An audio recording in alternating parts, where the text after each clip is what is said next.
तो नमस्कार दोस्तों, जैसा कि रजिस्ट्रेशन की प्रोसेस चालू हो चुकी है कोविड वैक्सीनेशन के लिए, आम पब्लिक के लिए, सीनियर सिटीजन्स के लिए और जो लोग कोमॉर्बिडिटीज़ से ग्रसित है उन लोगों के लिए। कोमॉर्बिडिटीज़ और सीनियर सिटीजन्स का मतलब यहाँ पे रखा गया है सीनियर सिटीजन जो कि 60 साल से ऊपर के लोग हैं, और कोमॉर्बिडिटीज़ जो कि ऐसी बीमारियाँ जो गंभीर बीमारी जो 2 बीमारियाँ एक साथ हो, उन बीमारियों से ग्रसित व्यक्तियों को, जिसमें कि 20 बीमारियों को छांटा गया है। दिल की बीमारी, लंबे समय से दिल की बीमारी जहाँ पे बाईपास हुआ हो या जहाँ दिल में छल्ला पड़ा हो, जो लंबे समय से डायबिटीज़, हाइपरटेंशन दोनों एक साथ साथ में हो, 10 साल से डायबिटीज़, शुगर इस तरह से हो साथ में, जिनका इलाज चल रहा हो, तो उन बीमारियों की लिस्ट पे भी हम लास्ट में डिस्कशन करेंगे। उससे पहले हम देख लेते हैं कि किस तरह से हमें कोविड वैक्सीनेशन के लिए रजिस्ट्रेशन करना है। तो दोस्तों, सबसे पहले आपको जाके और ये एड्रेस अपने गूगल सर्च में टाइप करना है www.cowin.gov.in।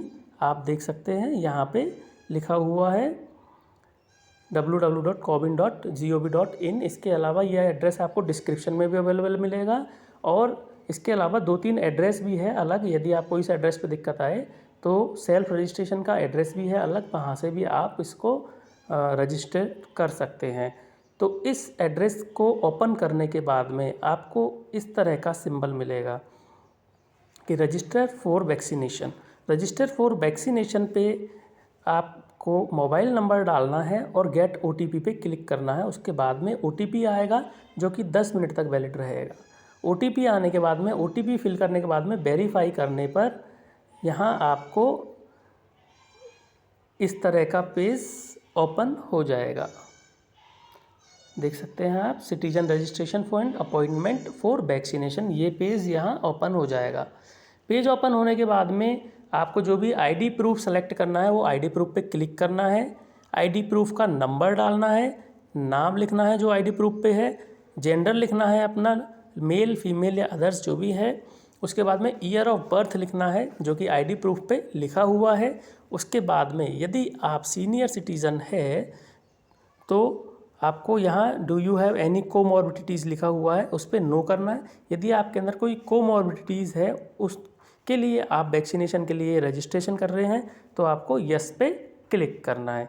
उसके बाद यहाँ रजिस्टर पे क्लिक करना है। रजिस्टर पे क्लिक करते ही आप नीचे ड्रॉप बॉक्स में आ जाएंगे। इस तरह से एक ड्रॉप बॉक्स ओपन खुल जाएगा और आपका नाम इस तरह से यहाँ शो करने लग जाएगा। अब इसके अलावा आप यहाँ अपने परिवार के या कोई भी 3 और मेंबर्स को भी ऐड कर सकते हैं इसी एक OTP, इसी एक मोबाइल नंबर के थ्रू। ठीक है, यहाँ एक ऐड मोर का बटन आएगा। ऐड मोर पे जाके और आप 3 और मेंबरों को ऐड कर सकते हैं इसी तरह से उनका डिटेल्स डालकर। अब ऐड करने के बाद में अब आपको क्या करना है कि यदि जैसे आप ऐड करते जाएंगे आपको कन्फर्मेशन मैसेज आता जाएगा। कन्फर्मेशन का मैसेज आता जाएगा कि मेंबर ऐड हो चुका है। जब डिलीट का ऑप्शन भी यहाँ पर है, यहाँ पे 3 ऑप्शन है। एक ऑप्शन है फर्स्ट एडिट का, एक जो दूसरा ऑप्शन है जहाँ पे कैलेंडर बना हुआ है वो कैलेंडर है डेट छांटने के लिए कि हमें किस डेट में वैक्सीनेशन करवाना। एक ऑप्शन है डिलीट का। इस तरह से यहाँ 3 ऑप्शन है। तो डिलीट के ऑप्शन पे क्लिक करने पर वो मेंबर वहाँ से डिलीट हो जाएगा, हट जाएगा। देन आगे चलते हैं। जैसे अब आपने यहाँ 3 मेंबर्स को सेलेक्ट डिटेल डाल के और ऐड कर दिया, और उसके बाद में उसको ऐड कर दिया, और ऐड करने के बाद में जो नेक्स्ट अब आपको क्या करना है, अब आपको अपॉइंटमेंट की डेट शेड्यूल करनी है, डेट लेनी है। डेट लेने के लिए आपको कैलेंडर पे क्लिक करना है। कैलेंडर पे क्लिक करने पर आपके सामने इस तरह से ऑप्शन खुल जाएगा। आपको यहाँ अपना स्टेट डालना है, डिस्ट्रिक्ट डालना है, ब्लॉक डालना है, पिन कोड डालना है। तो आप जिस जगह पर है जहाँ पर आप वैक्सीनेशन करवाना चाहते हैं, ये उस जगह की डिटेल आपको डालनी चाहती है। जैसे आप रहने वाले हैं राजस्थान के लेकिन आप वैक्सीनेशन करवा रहे हैं यूपी में, तो आपको वैक्सीनेशन प्लेस का ही डिटेल यहाँ डालना है। ऐसा नहीं कि आप अपना मूल निवास का डिटेल यहाँ डालें। तो जिस जगह पे आपको वैक्सीनेशन, जहाँ पे आप वैक्सीनेशन करवाना चाह रहे हैं उस जगह डिटेल यहाँ रखना है। तो आप स्टेट सेलेक्ट करेंगे, डिस्ट्रिक्ट सेलेक्ट करेंगे, ब्लॉक सेलेक्ट करेंगे, पिन कोड लिखेंगे और सर्च पे क्लिक करेंगे।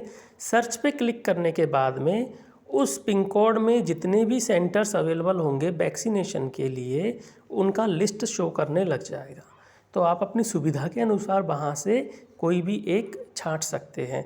यदि आप प्राइवेट सेलेक्ट करते हैं तो प्राइवेट हॉस्पिटल में 250 रुपये चार्ज है वैक्सीनेशन का, और यदि आप गवर्नमेंट फैसिलिटी चूज़ करते हैं तो वहाँ पर ये निःशुल्क है। सेलेक्ट करने के बाद में आपको डेट का ऑप्शन मिलेगा कि किस किस डेट में वैक्सीनेशंस के लिए स्लॉट अवेलेबल है। जैसे आपने 25 फरवरी पे क्लिक किया तो अवेलेबल कैपेसिटी 15, लेकिन यहाँ ब्लू हो रहा है, इसका मतलब यहाँ पे पूरे स्लॉट बुक हो चुके हैं। फिर 26 तारीख में अवेलेबल कैपेसिटी 50, तो आप यहाँ जाके बुक कर सकते हैं। यदि यहाँ भी अवेलेबल नहीं मिले तो आप नेक्स्ट वीक पे जाके और बुक कर सकते हैं। तो नेक्स्ट वीक पे क्लिक करेंगे तो अभी नेक्स्ट वीक की जो डेटें होंगी वो ओपन हो जाएगी। अब जैसे आपने कोई एक डेट सेलेक्ट कर लिया 25 फरवरी का, 25 फरवरी का सेलेक्ट करने के बाद में और आपको सेंटर का नाम, डेट, टाइम शो करेगा। तो इस टाइम से इस टाइम के बीच में आपको वहाँ जाना होता है, अपना आईडी कार्ड जो आपने इसमें डाला है उसको लेके, और उसके बाद में आपको कन्फर्म यहाँ पे क्लिक कर देना है। जब आपको ये सब इस तरह का दिखेगा तो आप यहाँ कन्फर्म कर देंगे। कन्फर्म करने के बाद में आपका रजिस्ट्रेशन का जो प्रोसेस है वो पूरा हो चुका है, और आप इसको यहाँ ऊपर एक छोटा सा डाउनलोड का सिंबल शो करेगा, वहाँ से जाके और इसको स्लिप को डाउनलोड कर सकते हैं मोबाइल में ही, या प्रिंट निकाल सकते हैं, और उसको जाके और वैक्सीनेशन स्पॉट पे जहाँ पे आपका टीका लगना है जिस जगह पे, उस जगह पे जाके उस दिन शो कर सकते हैं, जिससे आपका उस दिन वहाँ पे टीका लग जाएगा। अब यदि आप किसी कारणवश उस दिन नहीं जा पाए, उस दिन आपका प्लान चेंज हो गया, तो आप उसको एक दिन पहले आप उसको मॉडिफाई कर सकते हैं। एक दिन पहले से हम उसे बदल सकते हैं। उसी दिन हम नहीं बदल सकते, एक दिन पहले हम बदल सकते हैं। तो उसके लिए आपको दोबारा से रीलॉगिन करना होगा अपना उसी वेबसाइट पे जाके OTP डाल के, और रीलॉगिन करना होगा। रीलॉगिन करने पे आपकी जो डिटेल्स है वो शो हो जाएंगी। डिटेल्स शो होने के बाद में आपको दोबारा कैलेंडर पे जाना है। कैलेंडर पे जाके और अपनी दोबारा से नई डेट चुननी है। नई डेट चुनने के बाद में सेम प्रोसेस करना है आपको कन्फर्म का, और नई डेट को बुक कर देना है। तो नई डेट को बुक करने के बाद में कन्फर्म करेंगे तो आपकी नई डेट बुक हो जाएगी। इस तरह से आपका ये शेड्यूल चेंज हो जाएगा। तो दोस्तों इस तरह से हम सेल्फ रजिस्ट्रेशन की प्रोसेस को खुद कर सकते हैं, और वैक्सीनेशन का डेट चूज़ कर सकते हैं, और वैक्सीनेशन का प्लेस भी चूज़ कर सकते हैं। ये है एक ऑप्शन। दूसरा ऑप्शन ये है कि आप वैक्सीनेशन की साइट पे डायरेक्टली जाके और वहाँ भी अपने आप को रजिस्ट्रेशन करवा सकते हैं, हेल्थ केयर वर्कर्स के थ्रू भी।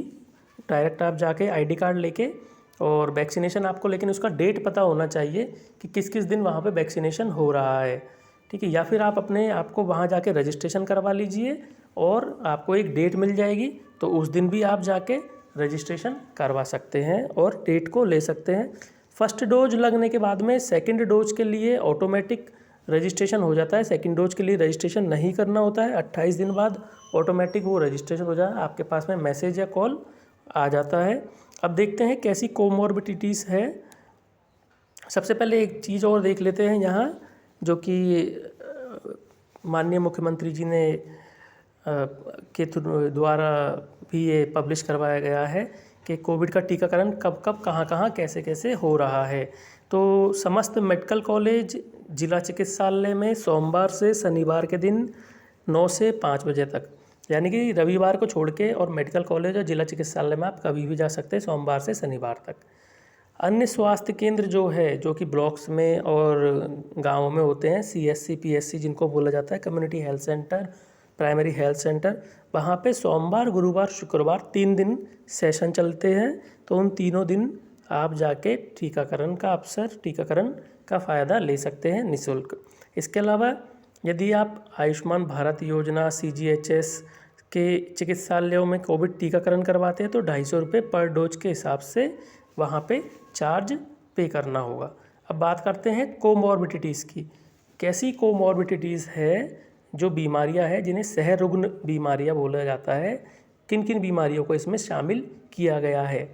तो पहली बात कि जो व्यक्ति 45 वर्ष से ऊपर के हैं उन लोगों को कोमॉर्बिडिटीज़ के कॉलम में जाके और रजिस्ट्रेशन करना है।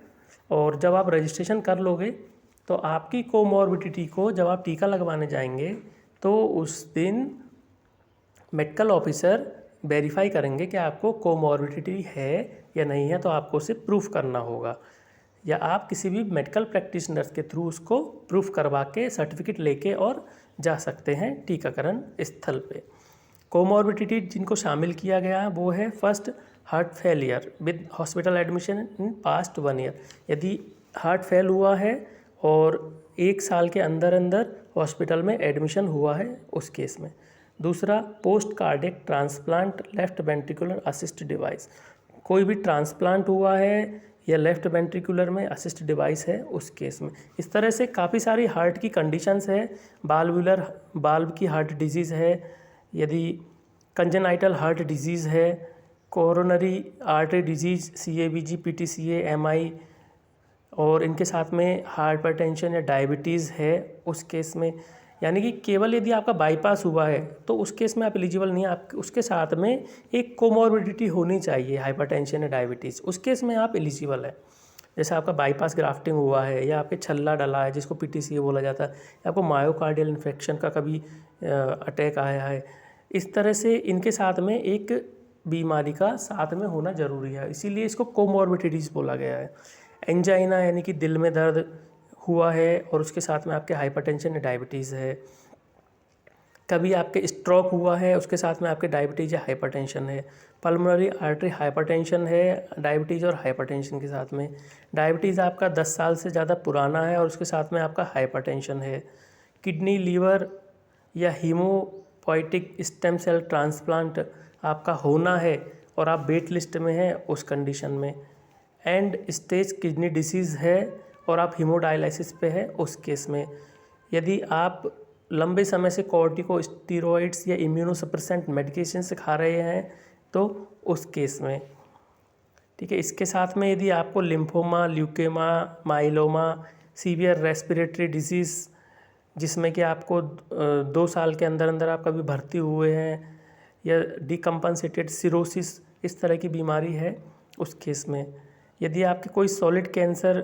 1 जुलाई 2020 के बाद में डायग्नोस किया गया है उस केस में, या फिर आप करंटली किसी कैंसर थेरेपी पे है, कीमोथेरेपी या कोई कैंसर थेरेपी पे, उस केस में, सिकल सेल डिजीज़ है, बोन मैरो फेलियर है, प्लास्टिक एनीमिया है, थैलेसीमिया मेजर है, ये सब ब्लड डिसऑर्डर्स है उस केस में, प्राइमरी इम्यूनोडेफिशिएंसी कोई डिजीज है या HIV एड्स बीमारी है उस केस में।